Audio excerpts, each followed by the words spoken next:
How do you think the flip would be with technologists being becoming journalists and writing about news? Would they do it better than journalists writing about tech when they don't know about it?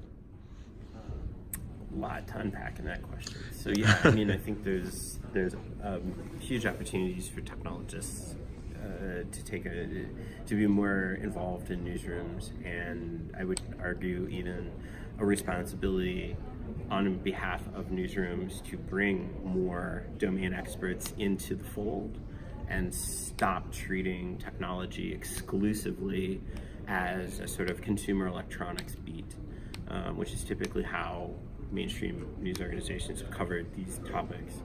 So I think that's a problem. I think the way we think about news is a problem. We think about news as a good guy and a bad guy. And the more we can humanize a story and the more we can make it about a single person, the better. From the point of view of telling a story, but not necessarily from the point of view of the reader.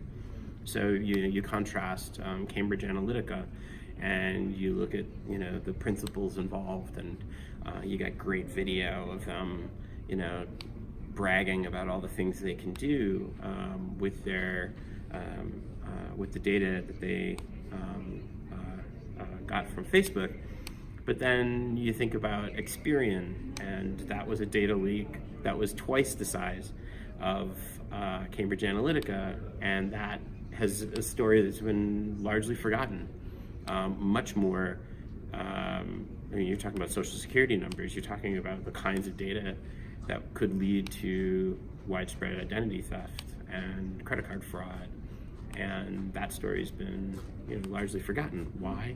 Because there isn't a good guy and a bad guy. It's a story, it's a much more complicated story to tell. So I think those are both problems. I think if tech companies wanted to get into the news space, I think they might take a more sophisticated view of certain kinds of coverage, but not necessarily. I'm not saying that I don't think news organizations can respond. I think they can. I would argue they must, and I think that's actually what I would prefer to see, and frankly what they would prefer to see. Believe me, Apple and Amazon don't want anything to do with being in the news business. Throwing out as much possible content as possible to see what can sell or what people would be interested in, instead of just a narrow topic. And then if AI could kind of help with that, and I mean, you can train. Recommendation engines have been with us for a very long time. You can find ways of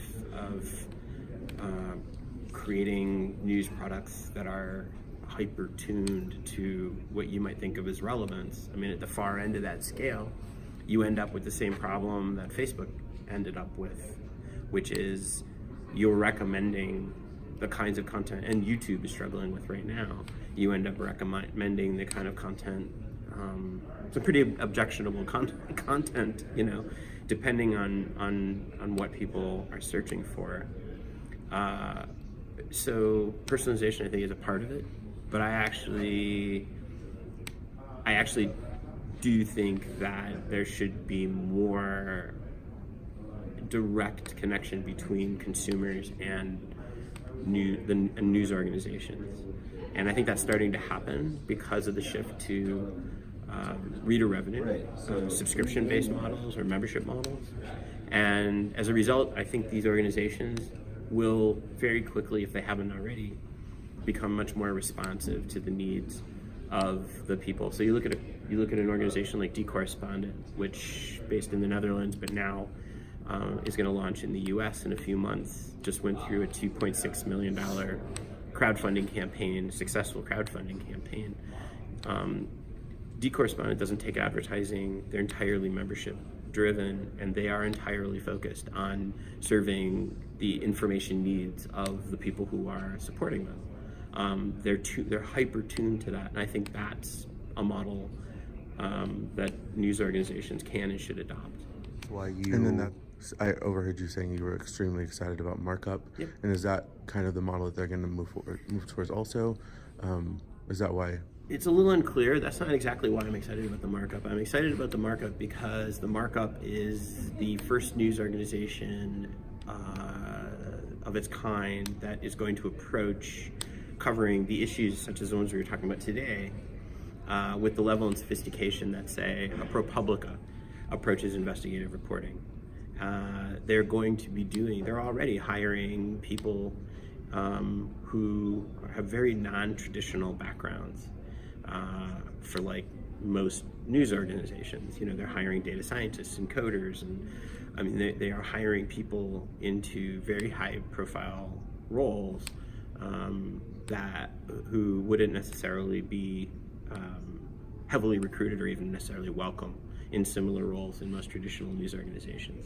And I think the potential impact there will be to put pressure on traditional news organizations to move more in that direction, or at least I hope that's what will happen.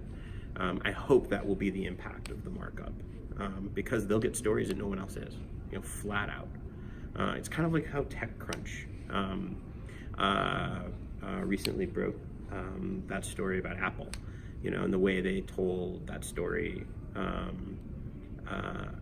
It was very different than the way that, say, the New York Times would have told that story, and in a way, it was almost a good thing that TechCrunch was the one that got that, because they had the technical sophistication to understand it, whereas I think the New York Times or Washington Post would have told that story in a very different way, if they told it at all.